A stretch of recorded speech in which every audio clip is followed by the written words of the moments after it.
Let's go. ಬೆಂಡೆಕಾಯಿನ ಸ್ವಲ್ಪ ಜನ ಇಷ್ಟಪಡ್ತಾರೆ, ಇನ್ನು ಸ್ವಲ್ಪ ಜನ ಇಷ್ಟಪಡಲ್ಲ. ಈ ಥರ ಪಲ್ಯನ ಒಂದ್ಸಲ ಟ್ರೈ ಮಾಡಿ ನೋಡಿ, ಎಲ್ಲರೂ ಇಷ್ಟಪಡೋಕೆ ಸ್ಟಾರ್ಟ್ ಮಾಡ್ತಾರೆ. ಇದಕ್ಕೆ ಈರುಳ್ಳಿ, ಹಸಿಮೆಣಸಿನ್ಕಾಯಿ, ಟೊಮೆಟೊ ತೊಗೊಂಡಿದ್ದೀನಿ. ಅದ್ರ ಜೊತೆ ಸ್ವಲ್ಪ ಕಾಯಿ ಕೂಡ ತೊಗೊಂಡಿದ್ದೀನಿ, ತೆಂಗಿನ ತುರಿ. ಈಗ ನಾನು ಒಂದು ಬಾಣಲಿಗೆ ಸ್ವಲ್ಪ ಎಣ್ಣೆ, ಸಾಸಿವೆ, ಅದಾದಮೇಲೆ ಕರ್ಬೇವಿನ ಸೊಪ್ಪು ಎಲ್ಲ ಹಾಕ್ಕೊಂಡು ಅದು ಸಿಡಿಯೋವರೆಗೂ ಕಾದ್ಬಿಟ್ಟು, ಅದಾದಮೇಲೆ ಎಣ್ಣೆ ಬಿಸಿ ಆದಮೇಲೆ ನಾನು ಹಚ್ಚಿಟ್ಕೊಂಡಿರೋ ಈರುಳ್ಳಿ, ಇಲ್ಲಿ 2 ಮೀಡಿಯಮ್ ಸೈಜ್ ಈರುಳ್ಳಿ, ಒಂದು 5ರಿಂದ 6 ಹಸಿಮೆಣಸಿನ್ಕಾಯಿ ತೊಗೊಂಡಿದ್ದೀನಿ. ಅದನ್ನು ಚೆನ್ನಾಗಿ ಫ್ರೈ ಮಾಡ್ಕೋಬೇಕು, ಸ್ವಲ್ಪ ಗೋಲ್ಡನ್ ಬ್ರೌನ್ ಬರೋವರೆಗೂ. ಒಂದು 5ರಿಂದ 6 ನಿಮಿಷದಷ್ಟು ಫ್ರೈ ಮಾಡಿಟ್ಕೊಳ್ಳಿ.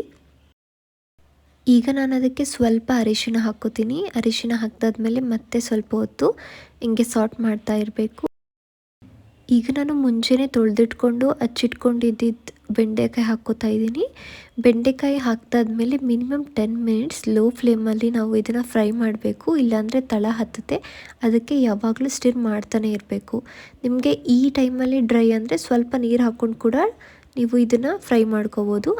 ನಂತರ ನಾನು ಹಚ್ಚಿಟ್ಕೊಂಡಿದ್ದು 2 ಮೀಡಿಯಮ್ ಸೈಜ್ ಟೊಮೆಟೊನ ಹಾಕೋತಾ ಇದ್ದೀನಿ. ಟೊಮೆಟೊ ಹಾಕಿದ್ಮೇಲೂ ಕೂಡ ಲೋ ಫ್ಲೇಮಲ್ಲೇ ಇಟ್ಕೊಂಡು ಅದು 2 ಸಾಫ್ಟ್ ಆಗೋವರೆಗೂ ಒಂದು 5ರಿಂದ 6 ನಿಮಿಷದಷ್ಟು ಈ ಥರ ಕಾನ್ಸ್ಟೆಂಟಾಗಿ ಸ್ಟಿರ್ ಮಾಡಿಕೊಂಡು ಬೇಯಿಸ್ಕೋಬೇಕು ಎರಡೂನು.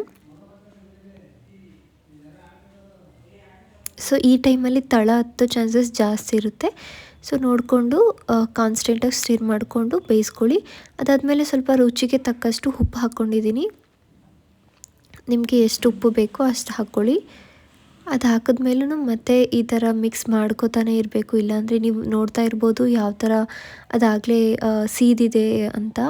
ಸೊ ಅದು ನಾರ್ಮಲ್ ಅಷ್ಟು ಆಗೇ ಆಗುತ್ತೆ. ಹಾಗಾಗಿ ನೀವು ಕಾನ್ಸ್ಟೆಂಟಾಗಿ ಸ್ಟಿರ್ ಮಾಡ್ತಾಯಿರಿ. ಇವಾಗ ನೀವು ಕಾಯಿ ಹಾಕ್ಕೊಳ್ಳಿ, ನೀವು ತೆಂಗಿನಕಾಯಿ ತುರಿದಿಟ್ಕೊಂಡಿದ್ದೀರಲ್ಲ ಅದನ್ನು ಹಾಕ್ಕೊಳ್ಳಿ. ಅದನ್ನು ಹಾಕ್ಕೊಂಡ್ಮೇಲೆ ಸ್ವಲ್ಪ ಡ್ರೈ ಆಗುತ್ತೆ.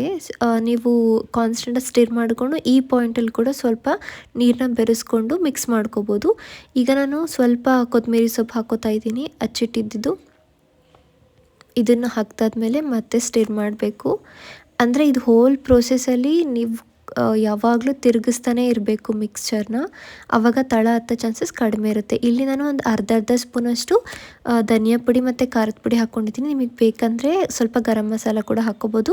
ಅದೆಲ್ಲ ಹಾಕಿ ಒಂದು 5 ನಿಮಿಷ ಚೆನ್ನಾಗಿ ಮಿಕ್ಸ್ ಮಾಡಿಕೊಂಡ್ರೆ ಇದು ಬೆಂಡೆಕಾಯಿ ಪಲ್ಯ ರೆಡಿಯಾಗುತ್ತೆ. ಇದನ್ನು ನೀವು ಚಪಾತಿ ಜೊತೆ ಸರ್ವ್ ಮಾಡ್ಬೋದು, ಇಲ್ವಾ ಪೂರಿ ಜೊತೆನೂ ಕೂಡ ತಿನ್ಬೋದು. ಈ ವಿಡಿಯೋ ಇಷ್ಟ ಆಗಿದರೆ ಲೈಕ್ ಮಾಡಿ, ಶೇರ್ ಮಾಡಿ, ಕಮೆಂಟ್ ಮಾಡಿ, ಹಾಗೆ ಸಬ್ಸ್ಕ್ರೈಬ್ ಮಾಡಿ. Thank you.